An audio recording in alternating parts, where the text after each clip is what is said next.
जन्नत के अंदर तमाम नेमतें और आसाइशें होने के बावजूद जब हज़रत आदम अलैहिस्सलाम ने जन्नत में तन्हाई और अजनबियत महसूस की तो अल्लाह ताला ने अम्मा हव्वा को पैदा फरमाया। हज़रत इब्न अब्बास रज़ी अल्लाह ताला अन्हुमा से मरवी है, फरमाते हैं कि जब हज़रत आदम अलैहिस्सलाम आराम फरमा रहे थे तो अल्लाह ताला ने हज़रत आदम की छोटी पसली से अम्मा हव्वा को पैदा फरमाया।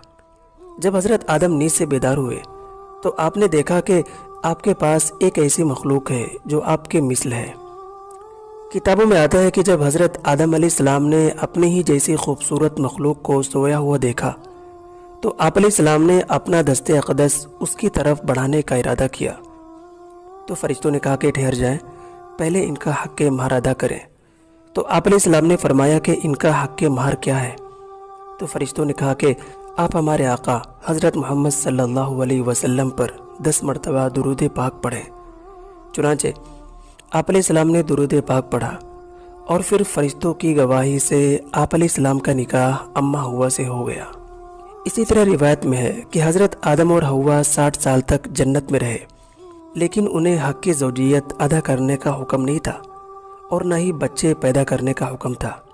हज़रत आदम और हव्वा बड़े ही ऐशो आराम से जन्नत में रहते थे और जन्नत के किसी भी हिस्से में जाने पर पाबंदी नहीं थी सिवाय शजरे ममनुआ के।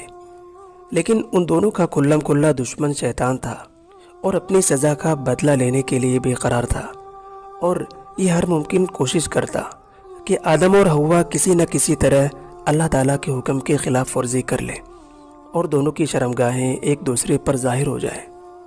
चुनांचे हज़रत आदम और हव्वा के लिबास के मुतालिक 2 रिवायतें मिलती हैं।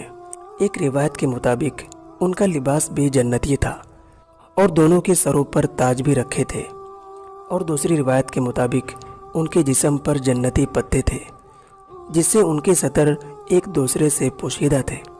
चुनांचे शैतान हर वक्त उनके दिलों में वसवसे पैदा करता। एक दिन कहने लगा कि अल्लाह ताला ने तुम्हें वो फल खाने से इसलिए मना किया है ताकि कहीं तुम दोनों फरिश्ते न बन जाओ और हमेशा ज़िंदा रहने वालों में से न बन जाओ। चुनांचे शैतान के इस वसवसे से हज़रत आदम और हव्वा सोचने पर मजबूर हो गए। बिलाखिर एक दिन शैतान अपनी कोशिश में कामयाब हो गया और हज़रत आदम को उस शजरे ममनुआ के खाने पर राज़ी कर लिया। एक दिन अम्मा हव्वा कहने लगी कि क्यों न हम इस फल को थोड़ा सा चक्कर देखें ताकि पता तो चले कि अल्लाह ताला ने किस बिना पर इसे खाने से मना किया है। चुनांचे इब्तिदान हज़रत आदम सख्ती से मना करते रहे, लेकिन अम्मा हव्वा के बार बार इसरार करने पर उन्हें भी राज़ी कर लिया। अभी हज़रत आदम और हव्वा ने उस फल को चखा भी नहीं था कि दोनों के सतर एक दूसरे पर ज़ाहिर हो गए और फिर परेशान होकर दोनों जन्नती पत्ते से अपने सतर को छुपाने लगे। उसके बाद अल्लाह ताला की तरफ से निदाए गैब आई कि क्या मैंने तुम्हें इससे मना नहीं किया था, और ये भी कहा था कि शैतान तुम्हारा खुला दुश्मन है, उसके मकरो फरेब में मत पड़ना। इस पर हज़रत आदम और हव्वा मारे खौफ के कांपने लगे। अल्लाह ताला ने फरमाया कि अब तुम एक ख़ास मुद्दत तक ज़मीन पर रहोगे जहाँ तुम एक दूसरे के दुश्मन होगे, वहीं मरना है और फिर एक मुद्दत के बाद दोबारा वहीं से ज़िंदा भी होना है। उसके बाद हज़रत आदम और हव्वा को जन्नत से ज़मीन पर उतार दिया गया। रिवायतों में आता है कि हज़रत आदम को हिंद में और हज़रत हव्वा को जद्दा में उतारा गया। उतरने के बाद दोनों एक दूसरे को ढूंढने लगे लेकिन ढूंढ नहीं पाए। चुनांचे रिवायतों में आता है कि जब हज़रत आदम को हिंद में उतारा गया तो आपके पास जन्नती पत्ते और हजरे अस्वद था। हज़रत इब्न अब्बास रज़ी अल्लाह ताला अन्हुमा से मरवी है, फरमाते हैं कि हज़रत जिब्राईल हज़रत आदम के पास आए और गंदुम के 7 दाने भी अपने साथ लाए, जिस पर हज़रत आदम ने पूछा कि ये क्या है? तो हज़रत जिब्राईल ने फरमाया कि ये वो फल है जिसको खाने से अल्लाह ताला ने तुम्हें मना किया था, लेकिन आपने खा लिया। तो हज़रत आदम ने कहा कि अब मैं इसका क्या करूं? तो हज़रत जिब्राईल ने फरमाया कि इसको ज़मीन में बो दें।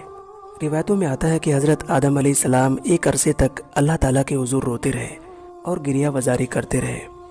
एक दिन अल्लाह ताला ने आप अलैहिस्सलाम पर रहम खाकर हज़रत जिब्राईल को भेजा ताकि जाकर हज़रत आदम को उनकी माफ़ी हो जाने की खुशखबरी सुना दे। जब हज़रत आदम को इसका इल्म हुआ कि अल्लाह ताला ने आपको माफ़ फरमा दिया है तो आप अलैहिस्सलाम फ़ौरन सजदा रेज़ होकर सजदे शुक्र बजा लाए। उसके बाद हज़रत जिब्राईल अलैहिस्सलाम आप अलैहिस्सलाम को मक्का मुकर्रमा लाए, جہاں حضرت آدم نے کعبہ کی بنیاد رکھی اور حجر اسود کو رکھا۔ اس کے بعد آپ علیہ السلام نے کعبہ کا طواف بھی کیا۔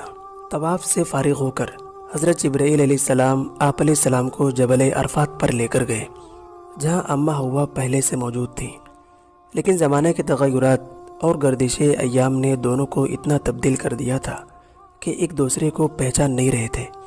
تو حضرت جبرائیل نے ایک دوسرے کا تعارف کرایا۔ یہی وہ وقت تھا کہ جب پہلی مرتبہ اماں حوا کو حیض کا خون آیا، اور پھر اللہ تعالیٰ کے حکم سے دونوں کو کثیر مقدار میں اولادیں ہوئیں۔ اور اللہ کی شان کے جب بھی اماں حوا حمل سے ہوتی تو اماں حوا کو جڑوا بچے پیدا ہوتے، جن میں ایک لڑکا ہوتا اور دوسری لڑکی ہوتی، اور پھر پہلے حمل کا لڑکا اور دوسرے حمل کی لڑکی سے دونوں کی شادی کرا دی جاتی۔ اللہ تعالیٰ نے اماں حوا کو حضرت آدم کی زوجیت کے لیے پیدا فرمایا تھا، اس لیے نکاح پڑھانے کی ضرورت نہیں تھی، بلکہ فرشتوں کی گواہی میں اماں حوا کو حضرت آدم کی زوجہ بنا دیا تھا۔ چنانچہ فرشتے حضرت آدم کی پیدائش سے آزمائے گئے، جبکہ انسان بھی اللہ تعالیٰ کی آزمائش میں مبتلا ہوا کہ کون اللہ تعالیٰ کی فرما برداری کرتا ہے اور کون نافرمانی کرتا ہے۔ بس جو بھی فرما بردار ہوگا تو وہ اللہ کے فضل سے جنتی ہوگا، اور جو نافرمان ہوگا تو اس کے لیے جنت میں عذاب علیم ہے۔ دعا کرتے ہیں کہ اللہ تعالیٰ ہم سب کو اپنا فرما بردار بنائے اور قلب سلیم، عقل سلیم عطا فرمائے۔ آمین۔